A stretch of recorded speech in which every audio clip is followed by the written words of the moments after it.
UK Debnath sir, आपसे समझना चाहूंगा, क्या ये इजरायली अटैक की वजह से आया हुआ भूकंप हो सकता है क्या? प्रत्युष, ये समझना पड़ेगा कि एक एटम बम कैसे होता है। एटम बम के कोर में होता है यूरेनियम 235, 90% से ज्यादा परिष्कृत होना चाहिए, अभी उनके पास है नहीं। दूसरी बात है, एटम बम के जो कोर होता है उसके आसपास एक हाई एक्सप्लोसिव बॉम्ब का छिलका होता है, तो वो जो छिलका है इसे हमेशा कोर से, जहां यूरेनियम 235 है, उससे अलग रखा जाता है।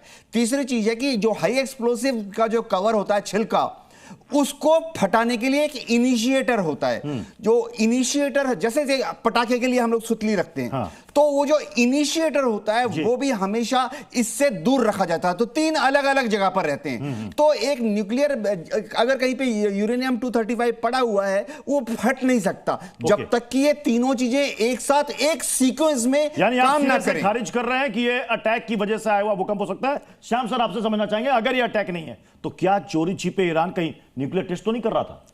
देखिए, न्यूक्लियर टेस्ट की बात नहीं आती, क्योंकि जो हम परिष्कृत यूरेनियम के बाद उसके जो रिएक्शन जो हम देख रहे हैं, उसमें इसकी प्रक्रियाओं से इसको गुजरना पड़ेगा, और ये समय नहीं है कि वो इस परिस्थिति में है कि इस समय कोई रिएक्शन करे और इस तरह की कोई घटना हो। तो मुझे लगता है कि एक तरह से, एक तो पहले बहुत कम जो इसका जो रिक्टर स्केल पे नापा गया, रिक्टर स्केल पे जिसको नापा गया है, ये बहुत कम है, 2.3 या 5 जो कह रहे हैं आप। और दूसरी बात है कि मिसाइल के धमाके लगातार हो रहे हैं। पाकिस्तान में भी जब हमारा ऑपरेशन सिंदूर चल रहा था, तो उस समय भी ऐसे कई बार घटनाएं समझ में आई थी कि छोटे छोटे भूकंप के झटके महसूस किए गए थे। तो ये दहलाने वाली बात जो आप कह रहे हैं, मिसाइल्स के अटैक के कारण ये मिसनोमर्स हो सकते हैं, और लोग इस तरह से इसको कह रहे हैं कि ये एटॉमिक विस्फोट है या कोई प्रक्रिया चल रही थी या उन्होंने कोई परीक्षण किया है। तो मुझे नहीं लगता कि ये उससे, तो क्या दीपक वोरा सर, ये महज इत्तेफाक हो सकता है? क्योंकि ऑपरेशन सिंदूर के दौरान भी हमने देखा था, पाकिस्तान से तरह की खबरें आ रही थी वहां पर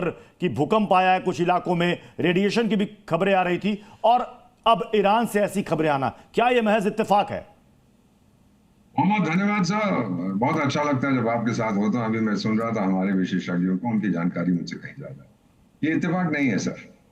जब बॉम्ब फटे थे, हमने जो कुछ किया था ऑपरेशन सिंदूर में, वहां पर भी भूकंप आए थे। लोगों ने कहा ये नेचुरल है, फिर बोले नहीं ये नेचुरल। 1-2 आए थे, एक 4.4 था, एक 5.7 था रिक्टर स्केल पे, जो काफी महत्वपूर्ण है। मेरा नहीं मानना कि ये इत्तेफाक है। ऑब्वियसली कुछ हुआ है, इजरायलीज ने कहीं ठोका है, कुछ फटा है। I don't think it's a nuclear thing, या असला फटा है, या व्हाटएवर हैज हैपेंड। जो कुछ मेरी समझ में आया, मैंने कुछ एक्सपर्ट से बात की थी आज सुबह यूनाइटेड स्टेट्स में, वो बोले कि this is not an innocent earthquake. इसका मतलब है कि इंड्यूस्ड अर्थक्वेक है, कुछ ना कुछ वहां पर 100% हुआ। ईरान के पास ये ताकत नहीं है to test a nuclear bomb, उनके पास टेक्नोलॉजी भी नहीं है अभी पूरी तरह से, ना उनके पास इतना इनरिच्ड यूरेनियम। कोशिश तो पूरी करेगा, बातें बहुत करेंगे, हम नहीं कर देंगे, वो कर देंगे, इंशाअल्लाह ये हो जाएगा, इंशाअल्लाह वो हो जाएगा। अल्लाह बहुत बिजी है, उनके पास टाइम नहीं है देखने के लिए आप क्या क्या कर रहे हैं इस समय। मेरी बात, अगर if I am giving an interpretation, मेरा यही है कि इजराइल ने ठोका है, कुछ फटा है जिससे ये भूकंप आया है। ठीक है दिनेश नैन सर, ये जो फोर्डो परमाणु संयंत्र की बात की जा रही है, इसे कहा जाता है कि ये ईरान का एक तरीके से अभेद्य किला है, क्योंकि इसकी डिजाइन ऐसी है, पहाड़ी इलाका है, बहुत नीचे तक दबा करके वो अपना परमाणु संयंत्र चलाता है। हाँ प्रत्युष, ये जो फोर्डो का इलाका है, ये बेसिकली हिली एरिया है, और इसके अंदर जो न्यूज निकल के आई थी पहले, वो ये थी कि करीब 80 से लेकर 100 मीटर तक का कंक्रीट जो बेसमेंट, जो इसके अंडरग्राउंड फैसिलिटीज हैं, उसके ऊपर है। और यही कारण है कि 2-3 दिन पहले, अगर आप याद हो, तो बार बार इजराइल अमेरिका को आह्वान कर रहा था कि आप युद्ध में हिस्सा लें, क्योंकि जो GBU-28 जो इनके बंकर बस्टर बॉम्ब्स हैं, वो सिर्फ 6 मीटर तक ही छेद कर पाते हैं, उससे ऊपर नहीं जा पा रहे। और अगर उस कंक्रीट को तोड़ के नीचे अंडरग्राउंड जो इनका इंस्टॉलेशन है उसमें पहुंचना है, तो उसमें GBU-57 बॉम्ब, जो कि B2B बॉम्बर्स जी ठीक है सर, मैं आपको माफी के साथ रोकना चाह रहा हूं। इस वक्त एक बड़ी खबर आ रही है, इजराइल ने बहुत बड़ा दावा कर दिया, ईरान के 14 परमाणु वैज्ञानिक मारे गए हैं। 14 परमाणु वैज्ञानिक ईरान के मारे गए हैं। इजरायली एयर स्ट्राइक में ये सभी परमाणु वैज्ञानिक मारे गए हैं, यह इजराइल की तरफ से दावा किया गया है। तो इजराइल की तरफ से ईरान के परमाणु संयंत्रों को निशाना बनाया जा रहा है और वहां से भूकंप की भी खबरें सामने आ रही है। हालांकि इसकी पुष्टि नहीं हो रही है कि क्या ये उसी वजह से आए हुए भूकंप हो सकते हैं क्या।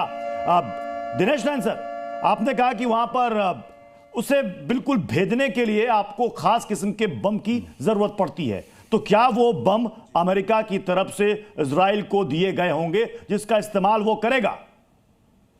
ये दे तो सकते हैं, लेकिन छोड़ेंगे कैसे? छोड़ने के लिए B2 बॉम्बर्स चाहिए जी, B2B बॉम्बर्स चाहिए उसके लिए। देखिए, जो आपका B2B 28 है, ये भी एक बहुत ही हैवी बॉम्ब है, और हो सकता है कि कल रात की खबर आई थी कि कुछ भेदने में इन अंडरग्राउंड इंस्टॉलेशन के कुछ इलाके को कल रात जो अटैक किया था इजराइल ने, उसमें वो सक्षम हुआ है। तो हो सकता है कि जो GBU 28 बॉम्ब उन्होंने यूज किए हैं, काफी मात्रा में यूज किए हैं, तो उससे जो 2.5 का ये जो रिक्टर स्केल के ऊपर जो कंपन देखी गई है, तो इट कैन बी, ये उस वजह से आए हुए कंपन हो सकती है। इसमें एक और बड़ी खबर आ रही है, इजराइल पर ईरान का ताबड़तोड़ हमला हो रहा है। बैलिस्टिक मिसाइल से ईरान ये हमले कर रहा है। ईरान का दावा है कि उसने लगभग 100 से ज्यादा मिसाइल दागे हैं। हालांकि आंकड़ा 200 के पार तक जा चुका है। आयरन डोम ने कई मिसाइल को इंटरसेप्ट किया है, लेकिन कई मिसाइल इजराइल के टेल अवीव में गिरे हैं और कई हाई राइज बिल्डिंग्स को नुकसान पहुंचा। ये देखिए, आपको तस्वीर दिखा रहे हैं, ये मिसाइल जो दागे जा रहे हैं और हवा में आयरन डोम उन्हें नष्ट कर रहा है, उसकी तस्वीर भी सामने आ रही है। हालांकि कुछ एक मिसाइल जरूर गिरे हैं इजराइल में। अब इजराइल की तरफ से आधिकारिक पुष्टि नहीं हो रही कि कितना बड़ा नुकसान पहुंचा है, लेकिन कहा जा रहा है कि वहां पर 4 से 6 लोगों की जान गई है, जबकि ईरान दावा कर रहा है कि इससे बड़ा नुकसान इजराइल को पहुंचा है, जो इजराइल छिपा रहा है। मैं दीपक वोरा सर आपके पास आऊंगा, क्योंकि आपने कहा कि अंदर कुछ तो फटा है, तभी वहां पर इतनी बड़ी कंपन वहां पर आई है, लोगों ने महसूस किए भूकंप के झटके को। सर, जो सैटेलाइट इमेजेस सामने आई है, जो प्रारंभिक विश्लेषण है, उसमें यह कहा जा रहा है कि ईरान का पूर्वी हिस्सा और वहां पर जमीन के अंदर एक बड़ी हलचल दर्ज की गई है। क्या यह सामान्य प्रक्रिया है भूकंप वाली, या अंदर कुछ हुआ है ऐसा? अंदर 100% कुछ है sir. Give me a minute, मैं आपको समझा देता हूं। ईरान ने इजराइल का टारगेटेड असैसिनेशन का जो प्रोग्राम है, दुनिया में वो सर्वश्रेष्ठ है। इसमें चुन चुन के मारते हैं। आपको पता है कि इंटेलिजेंस चीफ को भी मार डाला, उसके डेप्यूटी को भी मार डाला, कितने साइंटिस्ट को मार डाला।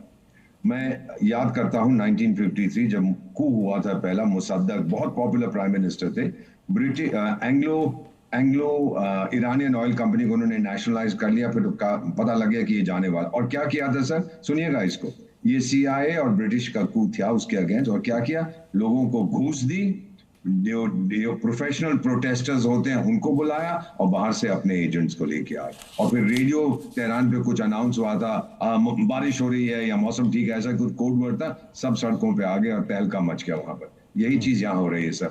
इजराइल इतनी आसानी से इनको मार नहीं सकता, उसके पास एजेंट्स भरे हुए हैं अंदर ईरान के, हो सकता है उन्हीं में से किसी ने कुछ किया हो। सेकेंड, उसने खरीद लिया इन लोगों को सर, हर ईरानियन की, मैं तो रहा हूं इस एरिया में सर, इन सब की कीमत होती है। और तीसरी जो मेरा मानना है हो रहा है इस समय, इजराइल की जो इंटेलिजेंस है, जो आर्टिफिशियल इंटेलिजेंस का प्रयोग करते हैं, सैटेलाइट बेस्ड इंटेलिजेंस, सबको मिला के agents on the ground, subversion जो किया है ईरानियंस का, और फिर सैटेलाइट इंटेलिजेंस, इनका कंबाइन करके उन्होंने हमला किया। और फिर हो सकता है कि उस फैसिलिटी में जो कुछ काम कर रहे थे उन लोगों को भी खरीद लिया हो। They have sabotaged it. नहीं तो ऐसा नहीं हो सकता सर, इतनी सिक्योरिटी होती है, ये इंटरनल जॉब है सर, तभी तो इंटरनल। बहुत इंपॉर्टेंट बात आप कह रहे हैं कि सर हो सकता है कि खरीद लिया हो और सबोटाज किया गया हो, ये भी हो सकता है।